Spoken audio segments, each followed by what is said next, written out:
Dexter's Laboratory didn't follow the formula. It rewrote animation history. Audiences voted it into existence. Episodes got banned before they aired, and voices switched mid-series. These are 20 weird facts about Dexter's Laboratory. And the bonus? Even the network couldn't kill what kids created. Number 1. The laboratory wasn't built around Dexter. Production notes reveal Genndy Tartakovsky's original sketch, a tall, thin girl dancing across CalArt's notebook paper. She moved like pure energy, all limbs and joy and destructive rhythm. Only afterward came her opposite, a squat, serious block of scientific fury.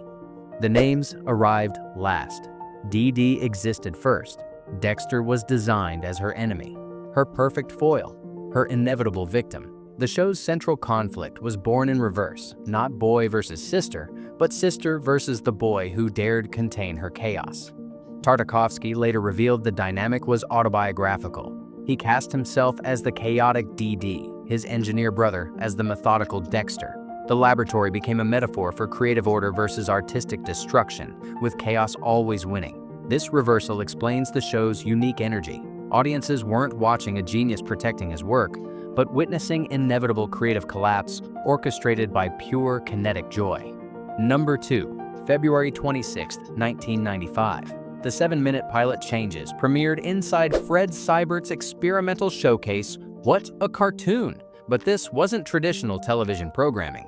Cartoon Network handed creative control to viewers through phone lines and early website voting. Production records show Dexter's Laboratory rising to the top through pure audience democracy. The network didn't greenlight the series, 90s kids did. They voted a student film into prime time, proving that sometimes revolution arrives through telephone surveys and elementary school enthusiasm. The voting process was unprecedented.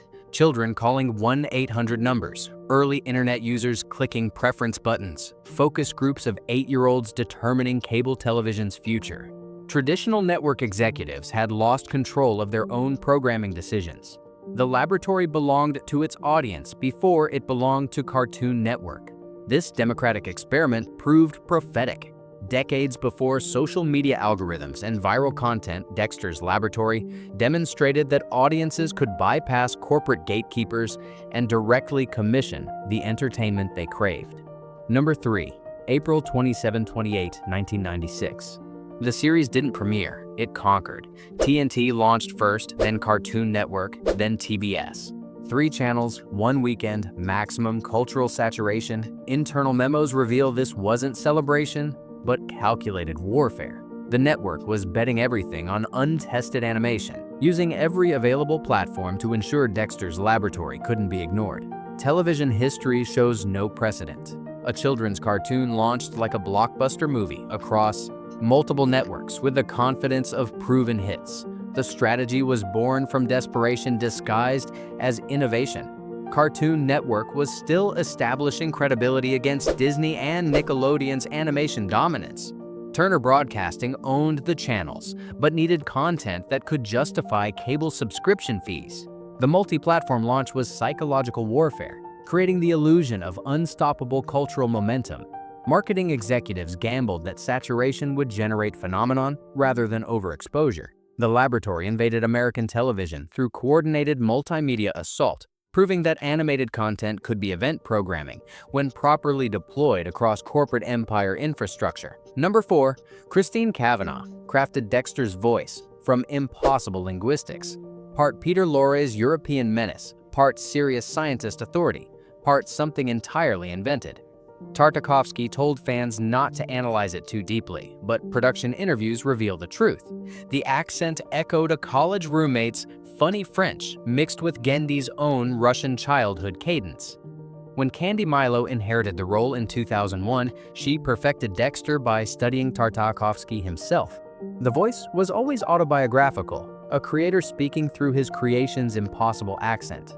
Recording sessions show Cavanaugh experimenting with multiple approaches: German precision, Eastern European formality, even traces of British academic authority. The final accent belonged to no country because it represented the universal language of childhood intellectualism, that peculiar formality kids adopt when they want to sound smarter than their age. The voice wasn't geographic, but psychological, capturing the sound of premature seriousness. Directors encouraged the ambiguity, understanding that mystery made the character more universally relatable than authentic cultural specificity ever could. Number 5. Dee Dee's voice was musical chairs across 4 seasons. Allison Moore, a college friend of Jendi, originated that sing-song destruction. Kat Cressida took over, then Moore briefly returned. Then Cressida again led the character through Season 4's conclusion. Production schedules reveal the constant juggling. Recording sessions split between performers, episodes mixing voice actors mid-scene. Continuity maintained through pure vocal mimicry. The Dancing Chaos fans remember was actually 2 actresses trading the role like a relay race across the show's entire lifespan. The transitions weren't creative choices, but practical necessities. Moore was pursuing live-action career opportunities while maintaining animation loyalty. Cressida brought professional voice acting experience, but had to master more specific energy patterns. Recording studios became laboratories themselves, engineers mixing takes from different performers to maintain character consistency. Sound directors performed audio archaeology, studying previous sessions to match inflection, timing, and emotional register. The seamless vocal continuity was achieved through technical wizardry rather than single-performer consistency, proving that beloved characters could survive cast changes when production teams prioritized sonic authenticity over personnel stability. Number 6. Season 1 wasn't just Dexter's laboratory. Mid-episode, the format exploded into Dial M for Monkey and The Justice Friends, superhero parodies embedded inside a kid's science comedy. Network documents show this was unprecedented creative freedom. Cartoon Network, allowing genre-blending years before superhero saturation, made such content inevitable. Each episode was 3 shows disguised as one, testing audience attention spans and proving that animation could carry complex narrative architecture without losing elementary school viewers. The segment served multiple strategic purposes: training ground for different animation styles, testing ground for potential spin-off concepts, and creative outlet for staff artists craving variety. Dial M for Monkey allowed cinematic spy thriller aesthetics, while The Justice Friends offered domestic superhero sitcom parody. The format was ambitious beyond industry standards. Children's television typically maintained single narrative focus to avoid confusion. But Dexter's Laboratory proved young audiences could follow sophisticated storytelling structures when execution remained consistently entertaining. The Laboratory had become television's first successful anthology series, designed specifically for short attention spans and genre-jumping enthusiasm. Number 7. May 1996. Barbacore, featuring the flamboyant villain Silver Spooner, aired once and vanished. No official explanation. The episode disappeared from rotation, from home video releases, from digital platforms. Industry coverage attributed its removal to stereotype concerns and potential Marvel copyright issues, parodying Silver Surfer. Decades later, US releases still substitute different episodes. Production records show the segment was completed, approved, broadcast, then erased from official existence. The network's first censorship created the show's first legend. The disappearance was particularly mysterious because initial standards and practices reviews had cleared the content for broadcast. Something changed between approval and permanent availability. Whether legal pressure, corporate sensitivity, or audience complaints remains undocumented. International markets retained the episode, while American viewers lost access, creating a geographical divide in Dexter's Laboratory canon. The banned episode became more famous for its absence than its content, proving that prohibition often amplifies cultural significance. Animation scholars later noted the irony. An episode about a cosmic threat vanished like science fiction, becoming more mysterious than any laboratory experiment. Number 8. Rude Removal was produced for Season 2 but never aired. The premise split Dexter and Dee Dee into nice and rude halves, the rude version spewing continuous bleeps across 7 minutes of animated chaos. Standards and practices rejected broadcast. The episode screened only at animation festivals. For 13 years, it existed as whispered legend until Adult Swim uploaded it January 22, 2013. Internet mythology became official record. The forbidden episode proved that some content was too dangerous for cable television, but perfect for digital folklore. The episode's reputation grew precisely because of its inaccessibility. Animation convention attendees described it in hushed, reverent tones. Online forums debated whether it actually existed or had become elaborate industry myth. The bleeping was reportedly so constant that dialogue became incomprehensible rhythm rather than conversation. When Adult Swim finally released it, the reality couldn't match 13 years of speculation. But the episode's true power wasn't its content. It was proof that creative boundaries existed even in experimental animation, and that crossing those boundaries created more cultural impact than respecting them ever could. Number 9. Changes almost remained a student film. Gendy's first cut failed to convince. He revised, rescored, and re-edited the second half until Fred Seibert understood the vision. Production notes reveal multiple versions, different pacing, altered sound design, restructured comedy beats. The pilot that launched Cartoon Network's original programming empire was actually a rewrite, proof that even revolutionary content required perfectionist revision. The show that defined a generation began as a creative mulligan. The original cut reportedly emphasized Dexter's scientific methodology over character interaction. Seibert's feedback pushed Tartakovsky toward the sibling dynamic that would define the series. Sound design underwent complete overhaul. Early versions featured realistic laboratory sounds rather than the stylized bleeps and boops that became signature elements. The revision process taught crucial lessons about television pacing versus film school timing. What worked in academic settings required fundamental restructuring for cable television audiences. The pilot's resurrection demonstrated that great ideas often require multiple attempts to achieve their final form, and that creative persistence trumps initial inspiration. Number 10. Halfway through Season 1, animation shifted from Phil cartoons in Manila to Rough Draft Korea. The change was subtle but significant. Sharper line quality, tighter character poses, more precise timing. Fans noticed the difference without understanding the cause. Production records show the studio switch was strategic, elevating animation quality to match the show's growing cultural importance. That distinctive staccato Dexter rhythm fans quote decades later was born from this mid-season upgrade in International Animation Partnership.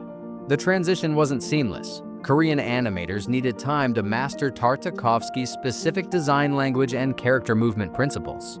Early episodes from Rough Draft showed slight inconsistencies in character proportions and facial expressions, but the studio quickly adapted, eventually surpassing the original animation quality through superior technical precision and cleaner line work.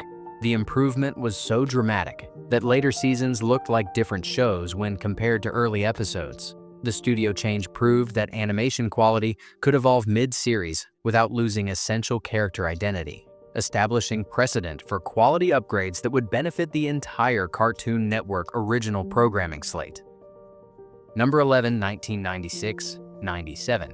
Cartoon Network's highest-rated original programming. July 7, 2000. Record household ratings for children's cable television.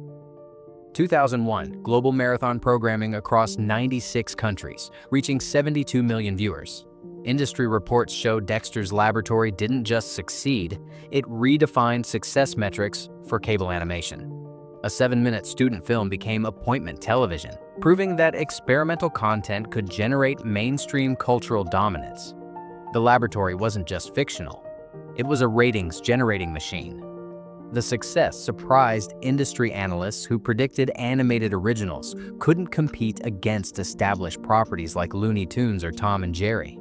But Dexter's Laboratory proved original content could build audiences from zero, establishing viewer loyalty through consistent quality rather than nostalgic recognition. International success was particularly unexpected.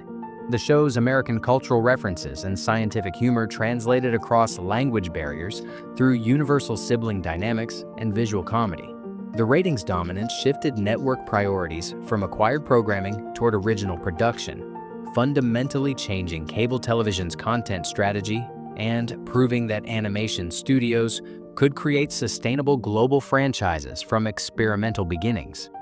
Number 12, December 10, 1999. Dexter's Laboratory Ego Trip premiered as the franchise's grand finale, a hand-animated, cel-painted theatrical feature designed as creative capstone. Tartakovsky positioned it as conclusion, the final Dexter statement. But television doesn't allow endings. The movie became transition instead of termination, launching revival seasons that continued the story beyond its intended conclusion. Production documents reveal the bittersweet irony. The grandest Dexter canvas was also the last traditionally animated Dexter, an aesthetic time capsule disguised as celebration.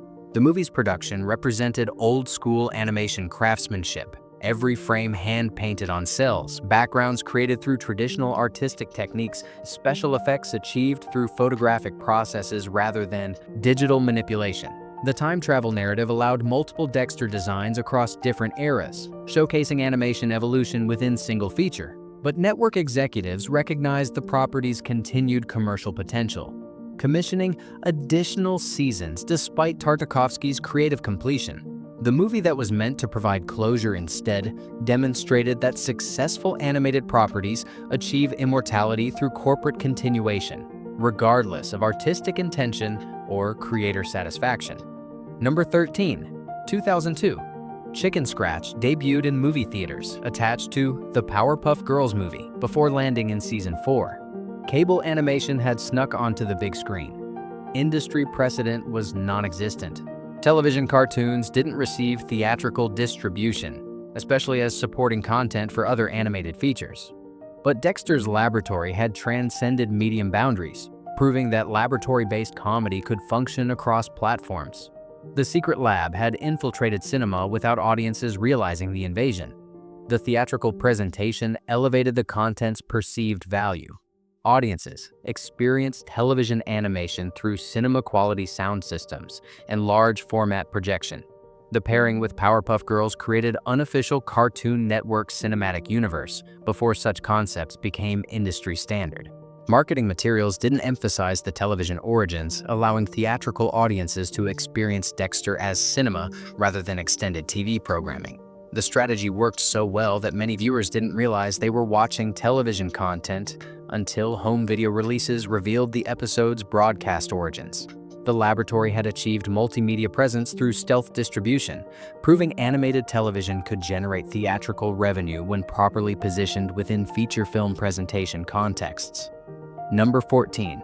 The production team read like future animation royalty. Craig McCracken, Seth MacFarlane, Butch Hartman, Paul Rudish, Rob Renzetti each passed through Dexter's Laboratory on their journey towards showrunner status and creative empire building. Industry analysis reveals the pattern. Working on Dexter became informal graduate school for animation leadership. One laboratory incubated half of late 90s and 2000s animated television. The show wasn't just content. It was creator boot camp for the next generation of cartoon dominance. The production environment encouraged experimentation and creative risk-taking that traditional studios discouraged. Young animators could test radical visual styles, experimental storytelling techniques, and unconventional character designs without corporate interference. Tartakovsky's leadership style emphasized collaboration over hierarchy, allowing junior staff members to contribute significantly to creative decisions. The laboratory became talent incubator where animation students evolved into industry leaders. Through hands-on experience with cutting-edge production techniques, alumni carried these lessons to their own projects, spreading Dexter's creative DNA throughout the animation industry and establishing artistic lineage that continues influencing contemporary animated programming decades after the original series concluded. Number 15. The Big Cheese trapped Dexter with a sleep-learning tape repeating omelette du fromage. Grammatically incorrect French, proper usage requires au fromage, but cultural accuracy was irrelevant. The error became the quote, the meme, the internationally recognized phrase. Essays and internet culture repeated the wrong French as correct, proving that comedy doesn't require linguistic precision. Decades later, the mistranslation remains more famous than proper grammar. Culture chose memorable over accurate. The phrase achieved viral status before viral content existed as cultural category. International audiences adopted the incorrect French as genuine language learning, creating global linguistic confusion that persisted across multiple generations. French language instructors reported students attempting to use the phrase in academic settings, forcing educators to explain the grammatical errors while acknowledging the cultural reference. The episode demonstrated animation's power to influence language learning through pure repetition and memorability. Even linguistic accuracy couldn't compete against animated charisma and comedic timing. The laboratory had accidentally created international catchphrase that transcended its fictional origins, proving that popular culture often overpowers educational authority through entertainment value and widespread cultural adoption. Number 16.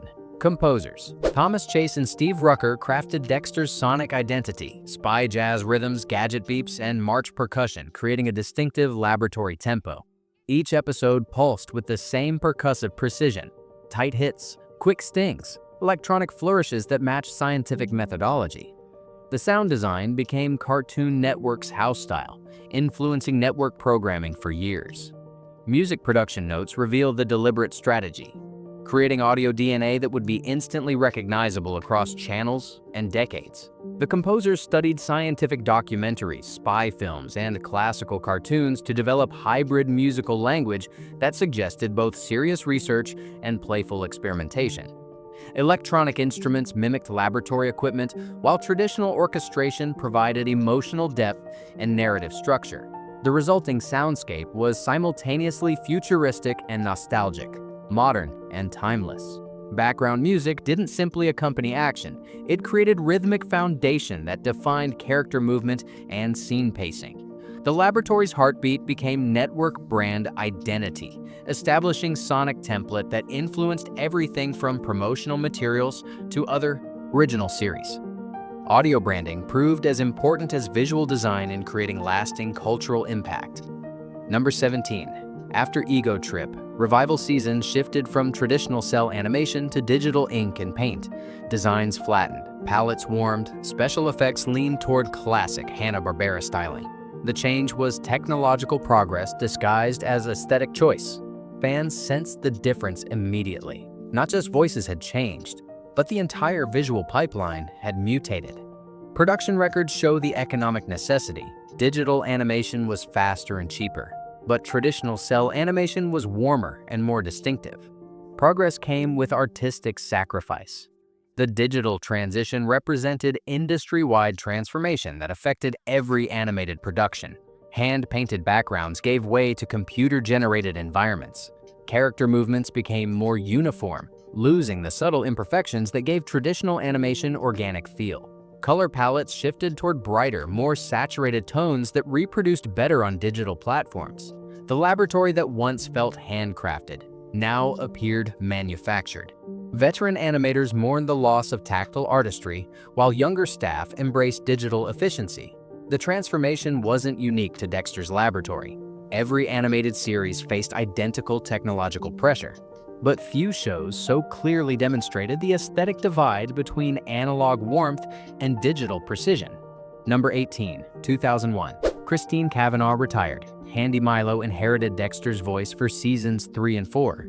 The transition became a timeline marker for fans. They could date episodes by listening to single-line readings. Industry reports show voice replacement as routine business decision, but audience reaction revealed deeper attachment. Dexter's voice wasn't just character performance, it was childhood soundtrack.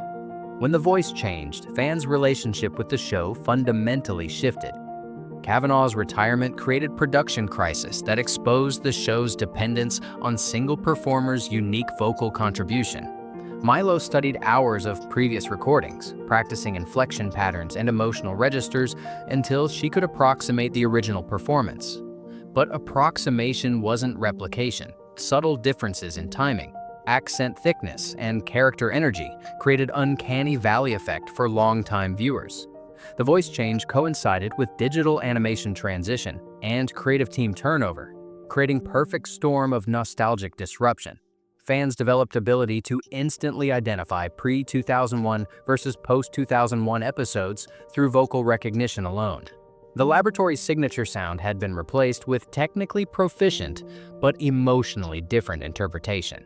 Voice acting proved more crucial to animated character identity than visual design or writing quality. Number 19, 1998-2000.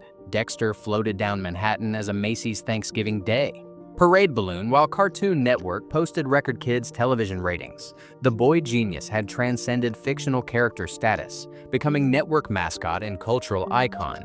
Industry analysis shows the balloon as calculated brand expansion, proving animated content could generate real-world promotional events. The laboratory had escaped television, infiltrating American holiday tradition through 30-foot inflatable representation. The parade appearance required massive logistical coordination between Cartoon Network, Macy's, and balloon manufacturing specialists. Character design needed translation from two-dimensional animation to three-dimensional inflatable sculpture, while maintaining recognizable proportions and visual appeal. The balloon's construction revealed interesting technical challenges. Dexter's laboratory coat and distinctive hair required specialized engineering to prevent aerodynamic instability during parade conditions.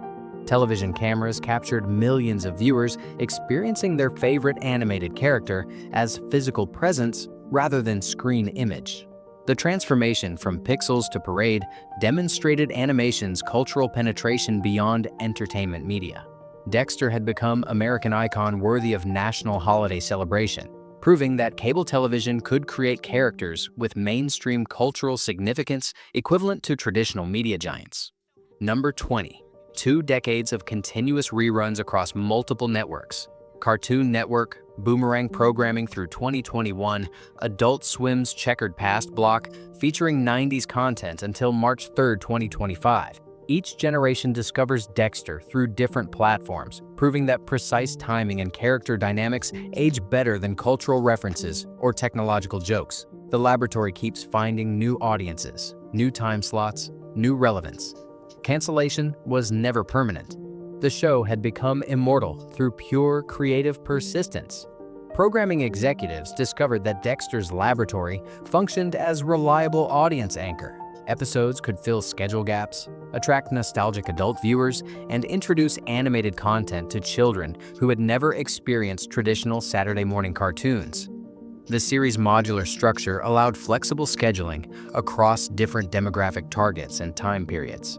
Late-night Adult Swim programming attracted college students seeking nostalgic comfort, while afternoon Cartoon Network slots served elementary school audiences encountering the characters for the first time. Streaming platforms further extended the show's reach, removing geographical and temporal broadcast limitations. The laboratory had achieved television immortality through adaptability rather than innovation. Content that seemed specifically tied to 1990s cultural context proved timelessly entertaining across multiple generations and viewing platforms.